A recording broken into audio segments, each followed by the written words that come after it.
veces hace falta pedir que no mientan más.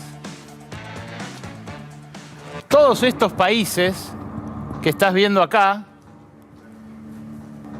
más de 60, son países que de una u otra forma, sobre uno u otro producto, cobran retenciones a la exportación. No lo digo yo, lo dice un informe que hizo María Martini para la Sociedad Rural, para Confederaciones Rurales Argentinas y para la Fundación INAI, hace algunos años. Todos estos países, algunos en desarrollo, otros subdesarrollados, algunos pocos también desarrollados, como Canadá, tienen importantes esquemas de administración de su comercio para priorizar el abastecimiento de alimentos o de productos estratégicos a nivel local, pero también el agregado de valor en origen. O sea, que no salga la materia prima, sino que salga un producto manufacturado. Es muy interesante el caso de Uruguay, por ejemplo, que tiene restricciones a la exportación de lana en bruto. Es muy interesante el caso de Paraguay, que cobra altísimas tarifas para la exportación de cueros crudos para que se manufacturen en su país. Hay muchos países africanos que cobran altísimas retenciones o que directamente prohíben la exportación de café o de cacao verde. Claro, no quieren que se le vaya el grano en bruto, quieren algún grado de industrialización en su país. Y también el caso de Noruega, un país que suele mirarse con admiración desde aquí, desde el sur del mundo, como, nada, una potencia además muy igualitaria. Bueno, Noruega administra y exige autorización para la exportación de pescados y mariscos, que es uno de sus rubros, no como el petróleo, por supuesto, pero uno de sus rubros importantes de exportación. Son muchos los países. Míralos de vuelta. Alejate, así los ven a todos, Pablo. Es una lista larga. Y ayer, el gobierno dio marcha atrás con un amague de establecer retenciones ante una emergencia realmente acuciante, que es el aumento de los alimentos. Un aumento que marcó un récord del 7,5% en febrero, aún antes del impacto de la guerra, que ahora vamos a conversar con dos muy distinguidos economistas, y que explica 2 puntos de los 4,7% que arrojó la inflación, según el INDEC informó esta tarde, en febrero. Bueno, ayer la sociedad toda asistió a una extorsión inédita. La oposición, que la semana pasada había dicho votamos el acuerdo con el Fondo Monetario en la Cámara de Diputados para evitar una catástrofe, una calamidad, ayer dijo, si ponen retenciones a la exportación de trigo, de maíz o de girasol, no votamos el acuerdo con el Fondo Monetario. Es decir, condicionó a una medida de política económica que afecta a un sector para proteger al resto, la aprobación de algo que, según ellos, es de vida o muerte. O sea, le puso el cuchillo en la garganta a la administración de Alberto Fernández. Los productores de trigo están recibiendo, como ya les contaba en la edición pasada, están recibiendo con este precio del trigo, que ya hoy superó los $410 la tonelada, están recibiendo en pesos, descontadas las retenciones, a pesos de hoy, en pesos constantes, más dinero por tonelada que el que recibían durante el macrismo con retenciones 0 y durante el último kirchnerismo con retenciones al 23%. Hoy pagan 12%. Y muchos de estos países que administran su comercio exterior, lo que hicieron ante la estampida de precios de las commodities para proteger a sus consumidores es cobrar más caras retenciones o directamente frenar la exportación de determinados productos, como pasó con el aceite de palma, que no se produce en Ucrania, donde hace frío, pero que empezó a aumentar porque lo empiezan a usar como sustituto del aceite de girasol, del cual Ucrania es el principal exportador del mundo. Estamos asistiendo a una situación absolutamente atípica, una crisis que realmente es, como diría Macri, todas las tormentas juntas. Es una guerra, es una pandemia que no termina de irse, es un descalce de la oferta y la demanda a nivel global que es descomunal. Y en ese contexto hay un empate hegemónico acá en la Argentina que no permite que nadie mueva nada en defensa de toda la sociedad. Una grieta que además hace que todo lo que hace de un lado un funcionariado, del otro lado lo rechazan y viceversa. Me quedó repicando algo que nos dijo acá la semana pasada Nicolás Arceo, economista, especialista en energía, que me decía, un país para que pueda tener su energía barata, nosotros no podemos, dice él, tenemos que aumentar el costo de la energía para no hundirnos de vuelta en la balanza de pagos como nos pasó en el último kirchnerismo. Pero él dice, un país para poder tener energía barata tiene que exportar 2/3 de la energía que produce. De hecho, me contaba él, nos decía a todos nosotros, bueno, países petroleros, sauditas, países que, exportan muchísimo petróleo, tienen la nafta muy barata, el gasoil muy barato, las tarifas de su calefacción muy baratas. Lo mismo Venezuela, lo mismo Irán. Son países que tienen una matriz exportadora energética muy potente. Bueno, eso es lo que nos pasa a nosotros con el trigo. Nosotros producimos 20 millones de toneladas, cerca de 14 millones se exportan, el resto se usa acá localmente. Es lo que le pasa a la Argentina con todos los alimentos. Entonces, que un país que produce alimentos para exportar tenga la mitad de su población en riesgo alimentario es algo que no resiste el análisis del más elemental sentido común. Y sin embargo estamos discutiendo eso con medios de comunicación mayoritarios y una oposición que responden directamente al interés de sectores cada vez más concentrados que no dejaron de crecer durante todos estos años de aplicación de las retenciones. La superficie sembrada de soja desde que existen las retenciones se multiplicó por 9, más o menos. Y avasalló a otros cultivos, pero los otros también crecieron, con retenciones.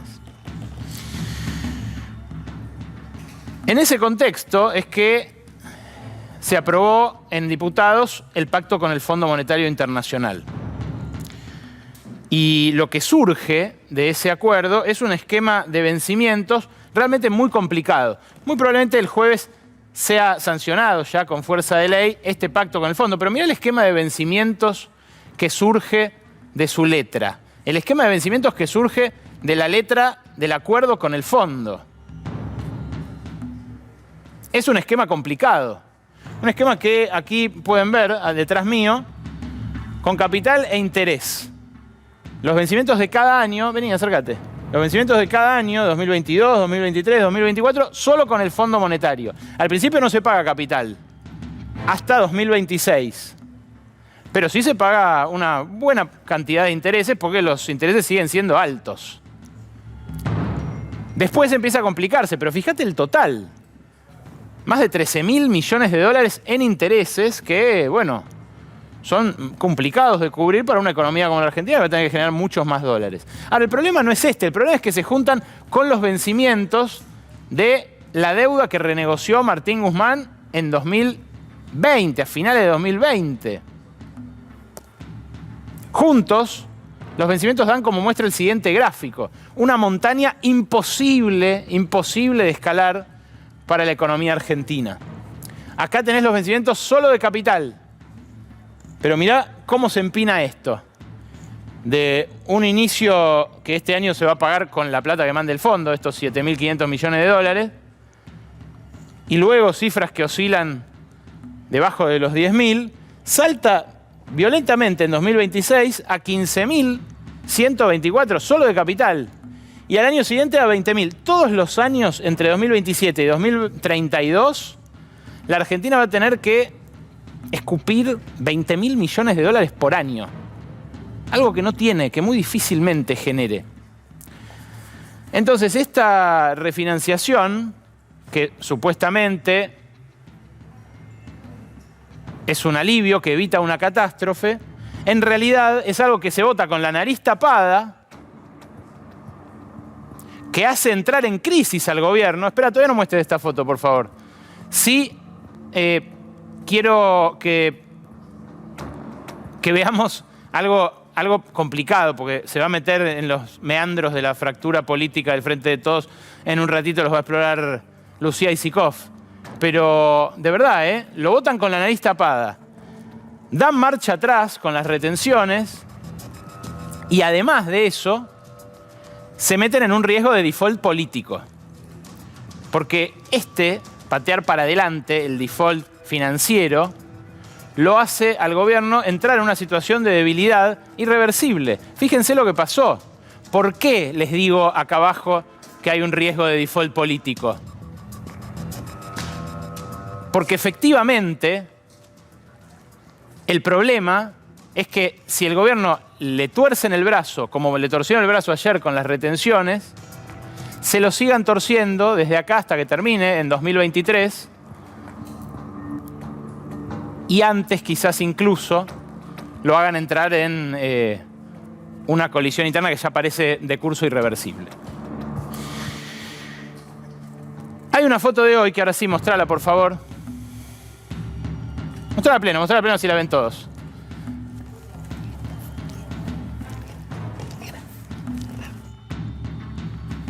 ¿Sabes quién es el barbudo del medio? Eric Toussaint.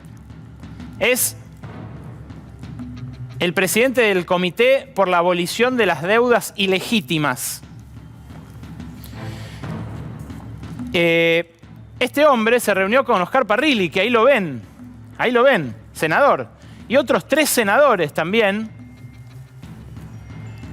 que van a votar en contra, como los 4 diputados que también se ven, que votaron en contra o se abstuvieron en la votación en diputados. Cristina Fernández de Kirchner, de cuyo silencio se habló tanto, lo que hizo fue habló, finalmente rompió ese silencio. El viernes pasado, cuando publicó su video. Esta foto también habla, Dice que la deuda es ilegítima, porque lo recibieron a este hombre. Ahora, lo que dijo Cristina Fernández de Kirchner es que la marcha del Fondo Monetario, la marcha contra el pacto con el Fondo Monetario, era masiva y que era contra el plan del Fondo Monetario, contra el plan económico del Fondo Monetario. Quedó clarísimo ahí que el cisma no tiene retorno y que simplemente lo que estamos presenciando es una fractura en cámara lenta, que no sabemos, repito, no sabemos qué forma institucional va a tomar. Bueno, hay algunos aspectos que hacen a la insostenibilidad de este acuerdo en muchos aspectos, que vamos a hablar ahora con Javier Timerman, con Pablo Manzanelli, pero fíjate vos en este breve resumen por qué es insostenible la pauta de ajuste fiscal que establece, la reducción del ajuste fiscal después de la guerra. Acá tenés, lo vamos a ver en un ratito en detalle, pero acá tenés de la meta esta de reducción del déficit de medio punto del PBI, qué cosas juegan a favor y qué cosas juegan en contra. Esto forma parte del informe de Cifra, del cual justamente Pablo Manzanelli es autor. Hay prevista una reducción de subsidios a la energía por segmentación y aumento de tarifas, que es lo que complica ahora la guerra con el costo de la energía. Hay también una hipótesis de reducción del gasto COVID, a pesar de que vamos a tener que seguir vacunándonos, por ejemplo. Hay un aumento de recaudación de bienes personales por el revalúo, pero que equivale apenas al 0,1% del producto. Fíjate en la siguiente cómo hay otros factores que juegan en contra de esto. Acá, estos factores juegan en contra de la reducción del déficit. Está el aumento de los subsidios a la energía, que complica en 0,5% por la guerra, pero también por lo que subieron antes. El aumento del gasto de capital, no financiado con el crédito internacional. La caída de la recaudación, porque no se va a recaudar este año el aporte extraordinario. Ya hay un proyecto para hacerlo permanente por 10 años a este aporte para saldar parte de la deuda con el FMI. Difícilmente siquiera se trate en la Cámara de Diputados, lo propuso un diputado del Frente de Todos de extracción sindical. Después están las otras modificaciones, en fin, es algo difícil de conseguir, ese 0,8% que tiene que aumentar la recaudación en términos reales para que se cumpla la pauta. Esto, para darles una idea, no pasó ni el año pasado con el 10% de crecimiento de rebote que hubo. Pasó solamente en 2003 y 2004, años de crecimiento de tasas chinas que este año no se van a repetir, lamentablemente. Claro, hoy el INDEC dio a conocer una inflación récord en 12 meses. La última superior es la de marzo del año pasado, 4,8%. Y fíjate, porque realmente me impactó muchísimo cómo esto recién empieza. Porque la inflación de 7,5% de alimentos no incluye el impacto de la guerra. Y The Economist, este domingo, publicó esta nota. Mirá.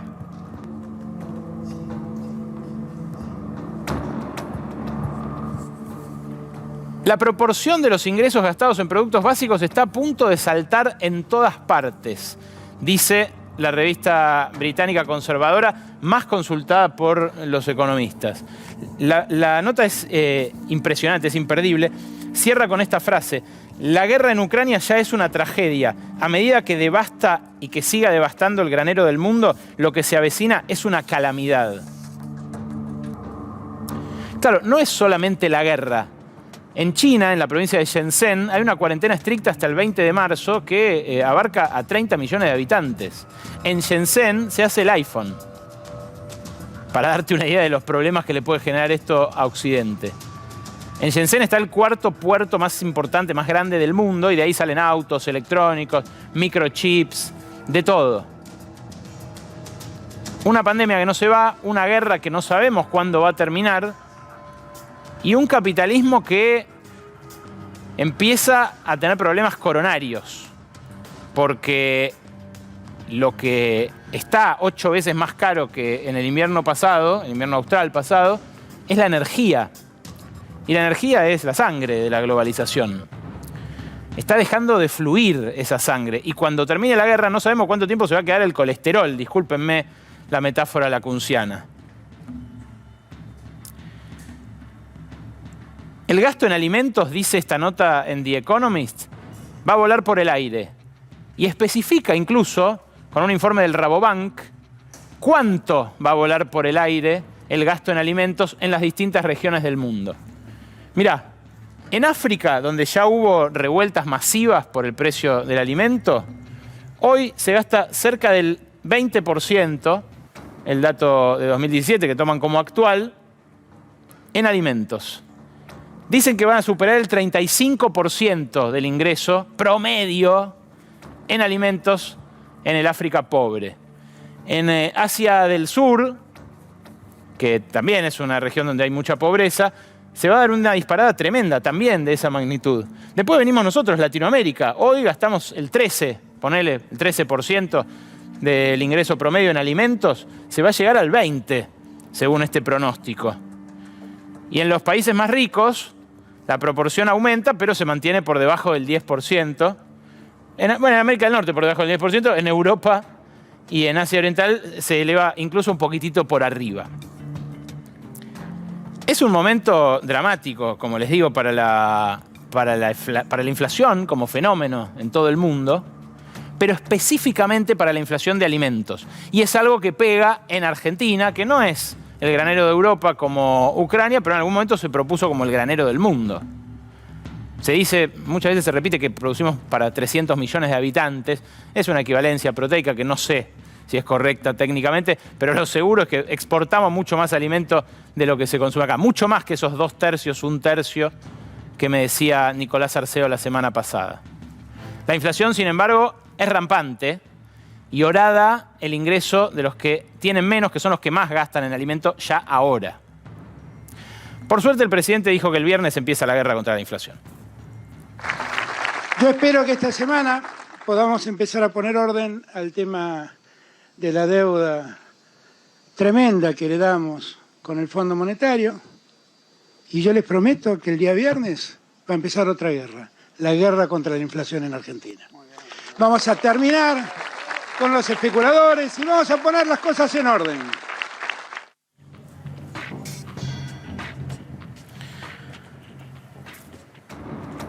Hasta el viernes, remarquen tranquilos, recién el viernes empieza, ahora estamos con otro problema.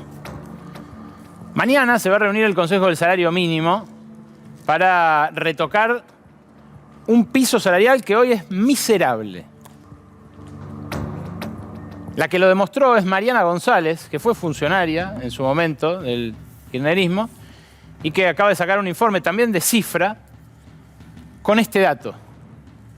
Esto es el salario mínimo a guita de hoy a lo largo de los años. Y me parece revelador porque muestra que justamente para mantener el nivel que tenía cuando asumió Macri, el salario mínimo tendría que ser de 50.000 pesos. Fíjate cómo durante el macrismo al principio bajó violentamente, bajó de 50 a 43.000, luego se recuperó un poco, pero lo entrega Macri en 34.000 pesos. Luego aumenta al inicio de la administración del Frente de Todos para deprimirse nuevamente durante la pandemia y recuperarse durante el año pasado levemente. Luego, cuando empieza la inflación fuerte, ya en agosto, septiembre del año pasado, vuelve a caer hasta el nivel actual. Estamos en el nivel más bajo de salario mínimo de todo este tiempo, con la excepción del piso de la pandemia. Más bajo incluso que el que dejó Macri. Vamos a ver mañana qué hace una CGT que recibió de brazos abiertos el acuerdo con el Fondo Monetario en ese Consejo del Salario Mínimo. Y vamos a ver cuánto se puede revertir este empobrecimiento con el cepo del Fondo Monetario en nuestro país. Es algo que está por verse, la verdad. No se puede saber ahora de antemano, porque va a depender mucho de las resistencias que genere el ajuste en los distintos sectores de la sociedad a los que toque. No es que está perdido todo en la Argentina. Lo que sí, por patear el default financiero por un par de años, hasta que aparezca esa montaña imposible de remontar, el gobierno entró en default político y corre riesgo de entrar en default social. ¿Hay alguna de esas catástrofes que sea peor que la otra? Así arranca Brotes Verdes. Para ser competitivos en la industria es necesario contar con una flota de vehículos acorde a los tiempos que corren. Por eso, a la hora de renovar el parque automotor, piense solo en el especialista. Nadirán Mercado, subastas online. Tigre es el lugar que a mí me permitió crecer. Es el lugar que me dio amigos, que me dio trabajo y sobre todas las cosas, el orgullo de ser intendente de este lugar. Acá me crié y tengo todos mis amigos. Es mi vida. Es mi vida. Tigre es mi vida.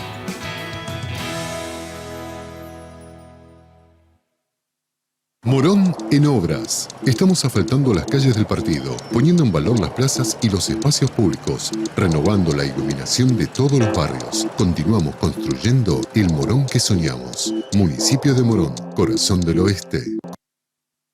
Todos los días pienso en lo que me apasiona. Después de los 40 comencé a notar menos flexibilidad y dolor en mis articulaciones. Por eso me cuido con Curflex. Curflex ayuda a regenerar naturalmente los cartílagos, devolviéndoles flexibilidad y disminuyendo el dolor. Curflex, seguí haciendo lo que disfrutas.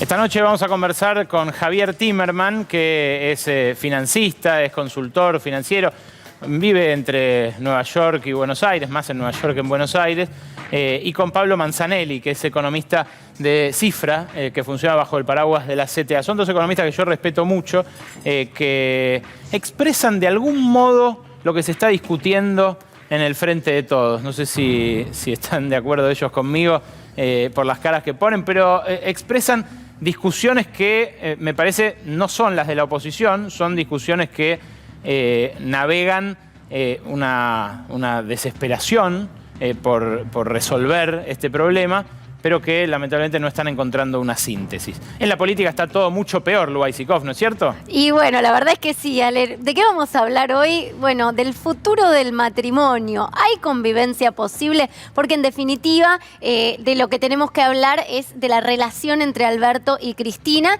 y las distintas hipótesis, ¿no?, que podemos tener. Bueno, el quiebre. Acá lo ves a mis espaldas.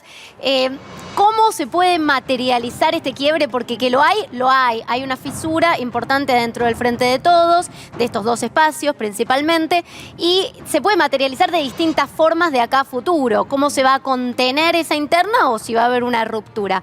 Te planteo dos escenarios, a grosso modo, puede haber muchas opciones de cómo se desencadena esto, pero dos escenarios grandes, posibles, que los dos miran hacia 2023. Arrancamos por el primero, que es que esta tensión termine desembocando en una primaria. Lo sugirió Alberto Fernández y no cayó tan bien en el kirchnerismo la primera vez que lo dijo, pero lo sugirió y es una de las opciones que se está barajando. Mirá, vamos a ver acá en pantalla la posibilidad de paso 2023 y algunos nombres que sonaron. El propio Alberto, que ya se autopostuló para su reelección. La tenés también a Cristina, bueno, como una opción, y después también algo que se habla dentro del Frente de Todos, que dentro del kirchnerismo sobre todo, que tendría que ver con algún tipo de renunciamiento histórico tanto de Alberto como de Cristina para dar paso a las nuevas generaciones verdaderamente, o a esta generación intermedia que pueden componer Axel Kicillof, Guado de Pedro o Sergio Massa, que en todo esto está oficiando como una especie de árbitro, pero no es un árbitro imparcial, ¿no? Es un árbitro que también juega su propio juego, Sergio Massa, en esto, pero sabemos que está ahí conteniendo la interna. Desde los dos sectores, Ale, tanto desde el kirchnerismo como desde el entorno de Alberto Fernández, dicen que hoy no va a haber una ruptura, eso es lo que se encargan de decir, pero me parece que la gran pregunta es si estas tensiones se pueden contener y cómo se aguanta hasta 2023 para llegar a una interna.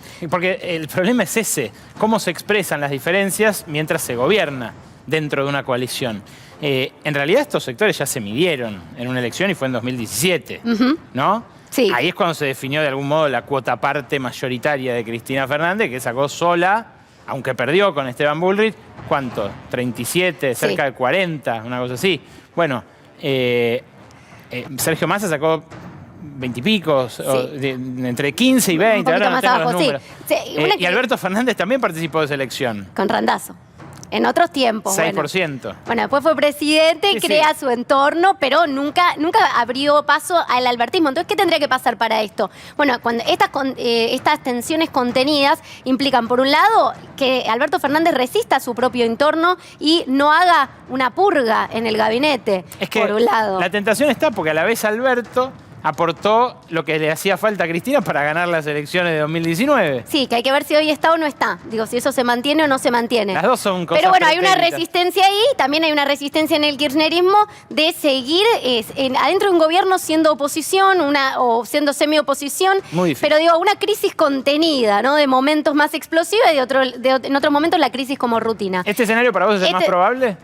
Hoy por hoy diría que sí, pero lo que pasa es que vamos a tener revisiones del FMI constantes y vas a tener un sector tal vez del kirchnerismo, no te hablo ya de la cámpora, pero sí algunos sectores que tal vez los veamos en la calle, ¿no? Resistiendo contra algunas políticas que se quieran implementar. Entonces, es difícil, pero hoy por hoy todos coinciden en que el escenario más probable, porque no le conviene a ninguno de los dos sectores, no le conviene al kirchnerismo y no le conviene al albertismo, terminar en una separación real. Y también, obviamente, seamos francos, el kirchnerismo tiene muchas figuras adentro del gabinete, poder y caja. Pero veamos el segundo escenario, que es el de una ruptura real, ¿no?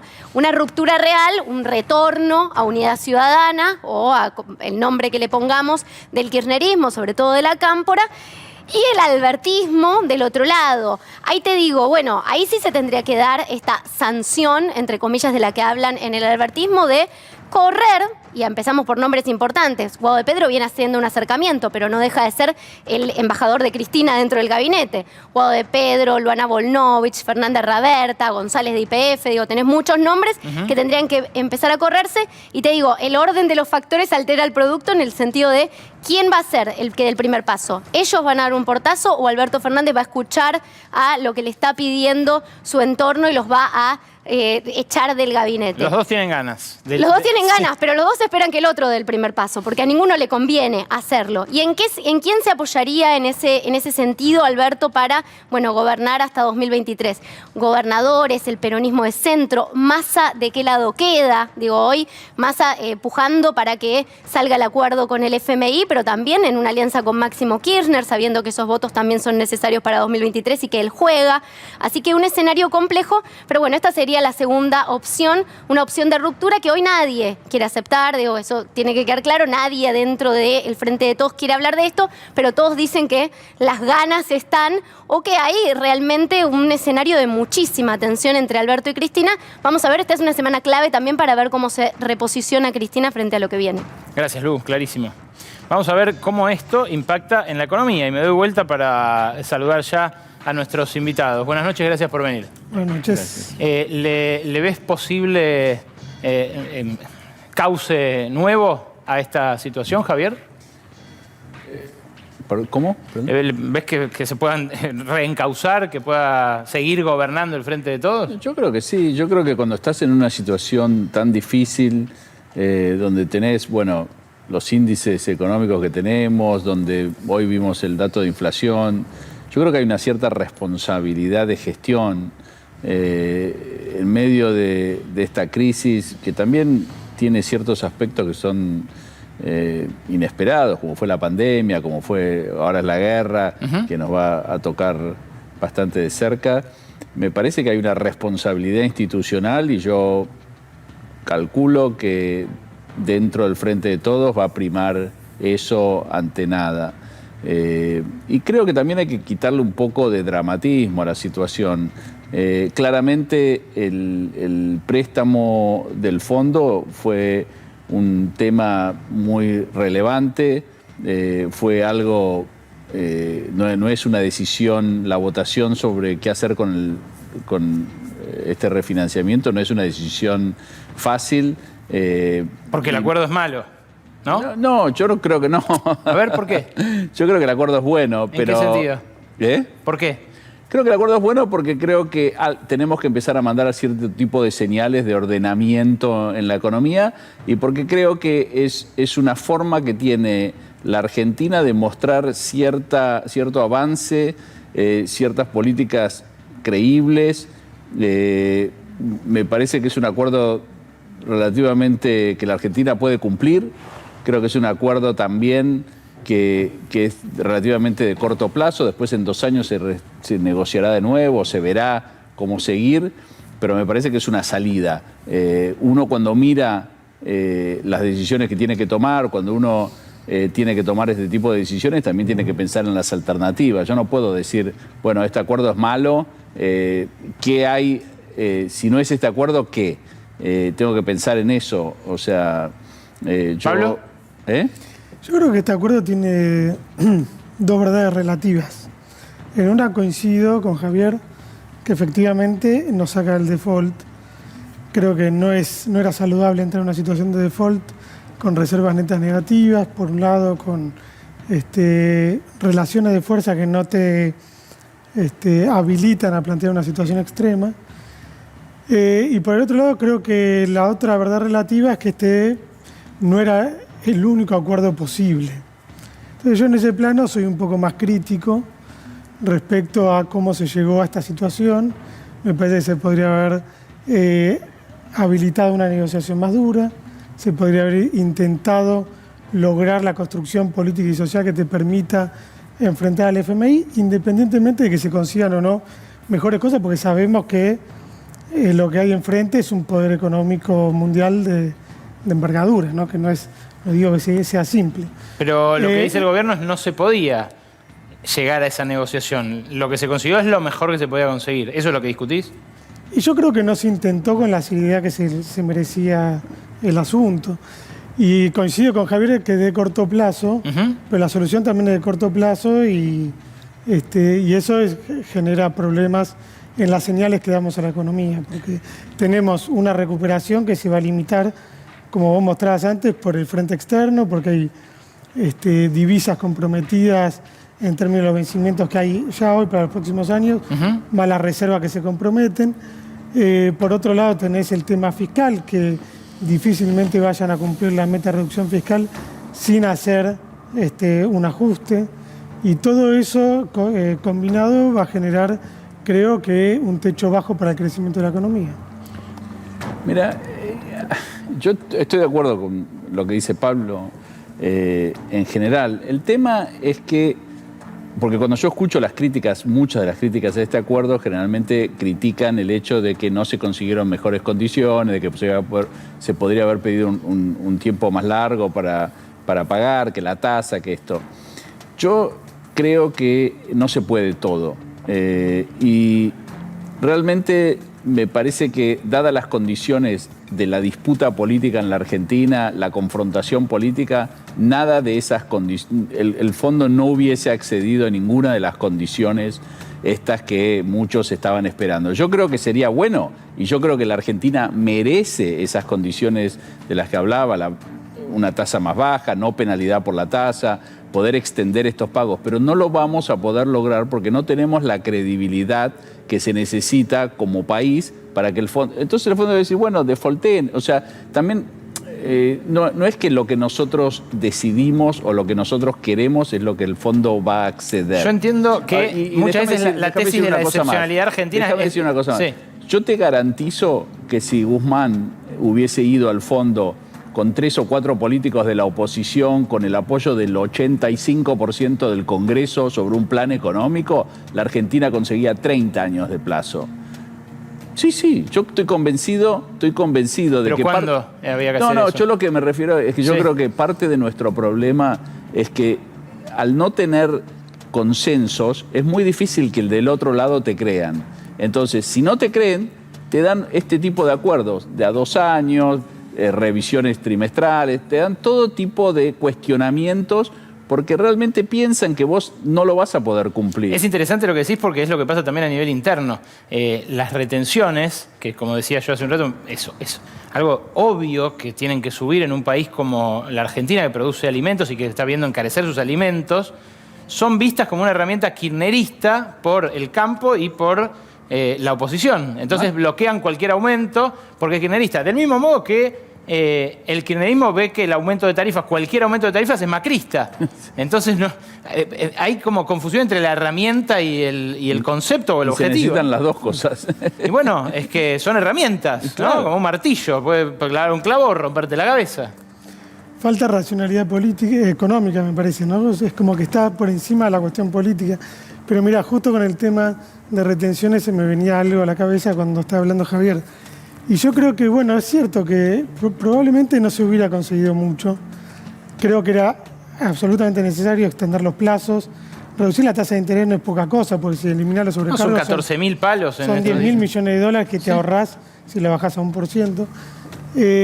Ahora, con la 125 en 2008 se perdió, pero fue también, creo, una victoria política. ¿De quién? De Cristina y del kirchnerismo. Me parece que hasta el día de hoy se ha acumulado políticamente en ese sentido, porque a partir de ahí nació una expresión nacional y popular que siguió hasta la actualidad. Y creo que con el FMI había que hacer lo mismo, había que enfrentar al FMI, como hizo Néstor Kirchner en su momento, de una forma más aguda, independientemente de los resultados, aunque creo que se podría haber logrado algo. Alberto Fernández retuiteó a gente que puso en sus redes que si Néstor Kirchner viviera, habría votado positivo el jueves pasado. ¿Vos no crees eso? Sí, bueno, no sé, esas son cosas que podemos discutirlas, creo que no tiene mucho sentido. Ahora, Néstor Kirchner hizo un acuerdo con el Fondo Monetario, pero que le permitió, incluso en el marco del Fondo Monetario encima, aumentar el gasto público real en 10% anual en todos los primeros años de su gobierno. Bueno, esto creo que no va a salir de este acuerdo. ¿Vos también creés, como Javier, que podría haberse obtenido más plazo? No, yo creo que lo hiciste en broma, lo de los 30 años. Yo realmente creo que sí era necesario, para que esta deuda sea sustentable, era necesario 20 años de plazo.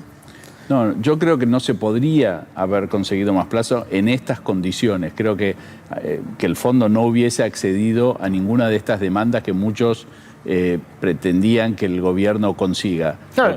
Lo que sí creo es que en otro contexto político sí se podría haber conseguido, en un contexto que la Argentina no puede dar a sus ciudadanos que es el consenso político. Vos sabés que bueno, pero lo loco, venía Javier, para acá, perdón, pero le dieron Ale, a Macri contra su reglamento el 1100% de la cuota que le correspondía a Argentina y no había consenso político ahí tampoco. Habíamos un montón que no estábamos de acuerdo con que se fuera el Fondo Monetario. Es cierto que tampoco se expresó mucho. Por eso, yo creo que hubo cierta irresponsabilidad del fondo y creo que el fondo de alguna manera lo reconoció. Pero mira, recién estaba mirando, porque muchos a raíz de cuál sería un buen plan de estabilización respecto a la inflación, venía leyendo un tuit de María Eugenia Vidal, donde alguien le escribió, obviamente, lo que fue el plan de estabilización de Israel en el 1985. Y ella decía, esto es lo que hay que hacer. Mi equipo estudió y dice que hay que hacer lo que se hizo en el 1985 en Israel. ¿Vos viviste ahí? ¿Vos viviste ahí? Yo viví ahí, viví del 77 al 82 y era un estudiante, pero vi lo que pasaba. Y realmente María Eugenia habla de diferentes ajustes, mucho ajuste fiscal, principalmente ajuste fiscal. Pero de lo que no habla María Eugenia es que eso se logró en un gobierno de unidad nacional y se logró en un país donde prácticamente no había una economía en negro y donde había una justicia que funcionaba, herramientas que nosotros no tenemos para implementar cualquier plan de estabilización. Así que yo creo que el problema nuestro es mucho más político que económico. Vamos a lo inmediato, la inflación, el problema más acuciante para todo el mundo y lo que el Fondo Monetario dice va a combatir con las herramientas de la ortodoxia, porque aunque admite que la causa puede ser múltiple, lo que prescribe como receta es recorte violento de la emisión, ajuste fiscal, aunque sea gradual, aumento de las reservas para generar shock de expectativas. ¿Va a tener éxito esto? ¿Qué creen? No, yo creo que la inflación de este año tiene un piso de 50%. Es muy difícil que la bajen. Y me parece que, bueno, sí, tienen que aparecer medidas por fuera del acuerdo. En el acuerdo no figura nada, figura lo que vos decís y después mantener los acuerdos de precios, pero no mucho más. Además indexa el dólar, ¿no? Está bueno el enfoque, se indexa el dólar. Está bueno el enfoque de la multicausalidad, pero hay que ponerle medidas y creo que eso el gobierno debería tomar cartas en el asunto, con la inflación mundial que estamos viviendo, con el precio de los commodities. No tomar medidas que administren el comercio es irracional económicamente en este momento. ¿Vos, Javier, qué crees? Yo creo que se necesitan medidas de todo tipo.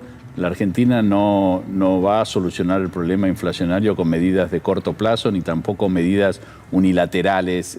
Hoy hago esto, mañana hago otra cosa. Se necesita un plan integral. Para eso se necesitan reformas, como hacen todos los países, que reforman, porque a medida que los países cambian, a medida que las costumbres cambian, a medida que la tecnología cambia, vos necesitas constantemente reformar ciertos aspectos de la política económica, política impositiva, política laboral, política de beneficios.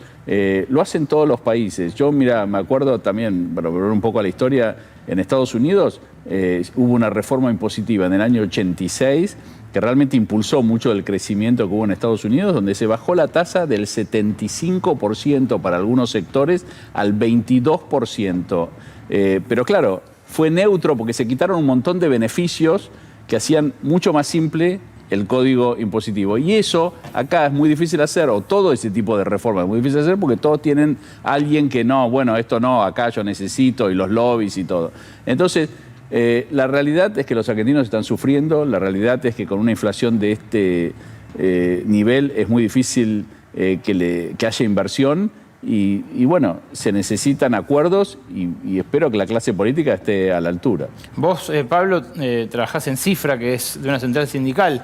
El gobierno pidió 40% como pauta de actualización a los gremios. También el Fondo Monetario prevé algo así, porque establece una banda del 38 al 48 de inflación. Si vos decís que tiene piso del 50, sería un muy mal secretario general el que acepte un 40, ¿no? Totalmente de acuerdo. Sí, creo que ya en una primera instancia es la del salario mínimo. Como vos mostraste, debería estar hoy un 50% más arriba para llegar a los valores de 2015. Se necesita algo más fuerte, ¿no? Porque viene creciendo, recuperándose el salario el último año con gotitas homeopáticas, y acá lo que se necesita es algo más fuerte, porque esa es la forma para recuperar la economía, y creo que, bueno, como dicen habitualmente, las deudas se pagan creciendo, ¿no? ¿Es viable esto, Javier? Sí, es viable. O sea, mira, ¿sabés qué? Mi padre siempre decía,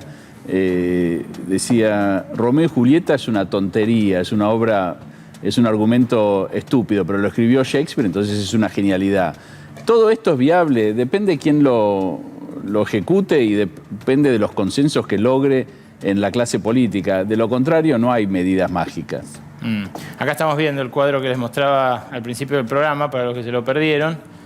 Ese 50.589 es el valor de cuando asume Macri. Es el salario mínimo a plata de hoy. A eso se tendría que ir el actual para empatar lo perdido durante esos 4 años de catástrofe y los 2 años de Alberto Fernández. Fíjense que entrega Macri en 34.000 pesos a plata de hoy, después del violento shock inflacionario y de la suba del dólar, ¿no? Que es algo que en medio nos olvidamos, Macri la sube de 16 a 60 pesos. Y después se sigue perdiendo con el actual gobierno hasta llegar a los 33.000 actuales. Esto, bueno, mañana no va a pasar que suba este 50%, obviamente. Y lo de la recuperación del año pasado casi que te lo discuto, porque en realidad fue punta a punta. Ahí... Fui generoso. Sí, claro, claro. Para mí, yo lo contabilizo como un 4.º año de recorte salarial y me pregunto si este será el 5.º. No, porque es un problema eso, porque las actualizaciones tienen que ser más rápidas en un contexto de nominalidad tan acelerada, porque si no tenemos esto de 10 meses de que que tenemos una reducción del poder adquisitivo muy grande, y en los últimos meses logramos empatar. Sí, yo creo que coincido con Javier que no es esto un cuento de hadas, ¿no? Estamos en una situación muy compleja, heredamos una crisis importante de deuda, tuvimos la pandemia sanitaria, ahora la guerra, es un combo bastante complejo, pero también es cierto que los sectores populares en Argentina vienen sufriendo hace muchos años y es importante que haya recomposición. Javier, palabras finales, ya los tengo que decir. Mira, tratemos de sacar algunas conclusiones sobre los eventos de los últimos tiempos, especialmente desde la guerra, la nefasta guerra que hay hoy en Europa. ¿Qué lecciones se pueden sacar? Una, mirá lo que le pasa a Rusia. Sanciones, aislamiento del mundo, su economía tal vez caiga 40, 45% este año, totalmente fuera de la economía mundial por las sanciones. Realmente uno ve las empresas rusas prácticamente todas en default, van a quedar todas en default. Pero vos sugerís que nos harían lo mismo a nosotros que por invadir lo que sugiero es que vivimos en un mundo muy inestable. O sea, donde la información va muy rápido y donde no se pueden hacer las mismas cosas que se hacían hace 10 años, porque uno queda realmente fuera del mundo. Pero la otra cosa, para cerrar con un comentario más positivo, es ¿qué es lo que el mundo está hablando? De alimentos que nosotros tenemos, y de energía que nosotros tenemos, sí, y claro, de nueva tecnología que todo el mundo, yo realmente hablo con muchos inversores, tenemos los mejores entrepreneurs en muchos sectores de la economía, de una economía. Tenemos todo, o sea, realmente lo que nos perjudica constantemente a lo largo de... Yo tengo 60, sí, escucho hablar de política desde que nací por mi padre, y realmente desde que tengo uso de la razón es esta incapacidad de lograr acuerdos políticos nos destruye. A tu padre lo desterró la dictadura. Quizás ahí se abrió esa grieta, ¿no? Quizás ahí se abrió esta grieta. Sí. Gracias, Javier, por venir. No, gracias. Gracias, Pablo, por venir. Acá hoy no se gritó. Espero que lo hayan disfrutado. Se quedan en la continuidad de C5N y el martes que viene los espero acá a las 23, como cada martes, para Brotes Verdes. Chao.